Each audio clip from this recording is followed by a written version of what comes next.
Почитувани граѓани, учесници на Народно-ослободителната војна. На денешен ден, 9 мај, одбележуваме два значајни настана. Едниот е денот на победата на фашизмот, а вториот е денот на Европската Унија. И двата настани за нас се патокас кон напредокот на нашата држава. Иако различни, овие два настана имат длабока заедничка символика. Борба против фашизмот, всушност беше борба за слобода и просперитет на народите. Обединената Европа, од друга страна, на недобар начин представува најбол резултат од победата на фашизмот. Пред 72 години, на 9 мај 1945 година, капитулира Третиот рајк и со тоа се означи крај на Втората светска војна. Тоа беше најголемиот воен судир во историјата на човештвото. Во оваа војна учествува 61 држави. Нашата земја во 1941 година беше окупирана, но не и поробена. Заедно со прогресивните сили на југославијскиот простор, македонскиот народ се дигна на востание. Целта на оваа војна беше конечно национално, социјално ослободување на македонскиот народ и создавање на првата негова државност. Од првите пушки во Прилеп и Куманово, востанието се прошири цела Македонија. По 4 години војна и страдања, народот ја освои својата слобода. Со тоа се оствари многовековниот сон на претходните генерации. Тогаш всушност се остварија идентските идеали на македонскиот народ. Истите се втемелија со одлуките на АСНУ 1944 година, а се заокружија со прогласување на независна и суверена Република Македонија.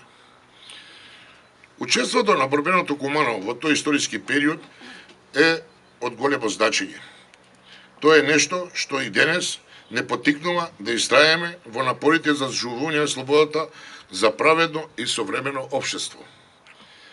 Нашата историја ни остави вечен идеал, заедништво и слога меѓу сите народи, а најдобар пример за тоа е терористичкиот атак кој се случи пред 2 години на денешен ден, а кој не успеа да направи раздор и судир меѓу граѓаните на Куманово од различни национални припадности. Убеден сум дека ваквиот однос моите сограѓани ќе го негуваат и во иднина. Секогаш кога некој се обиде да направи меѓунационални судир на нашето подрачје, нема да успее. Вториот настан, кој денеска го одбележуваме, е формирањето на Европската Унија. Европската интеграција е една од применливите цели на современиот пат на сите европски земји, како и на независна, самостојна Република Македонија. Незиниот почеток беше декларацијата на Шуман на 9 мај 1950 година, по која се формира заедница за јаген и челик помеѓу Франција и Германија. Врз тој темел се создаде Европска економска заедница, инспирирана од големиот европеец Жан Моне, и оваа заедница во 1990 година прераста во денешна Европска Унија.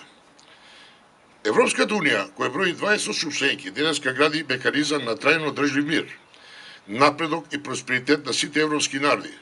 Македонија и нашиот град потребно е за брзо надчекори кон таа цел за нашата подобра иднина. Сето тоа првим бара развој на принципите на демократијата, кои се темелат врз 4 столба, а тоа е владење на правото, економскиот растеж и стабилност, слобода на говорот и човечките права и слободи. Почитувани присутни, цивилизацијски и човечки е секојаш да се сеќаваме и да им даваме почит на загинатите борци за слобода на нашиот народ. Тоа значи историјата треба се памети поради иднината. Тоа го правиме и денеска на ова свето место. Со сето она што го направиме и правиме за доброто на градот и на граѓаните на Куманово, чекор поблиски сме до подобро утре на сите нас. Треба се истае во тој пат. Нашиот оптимизам извира од истрајноста и херојството на претходните генерации.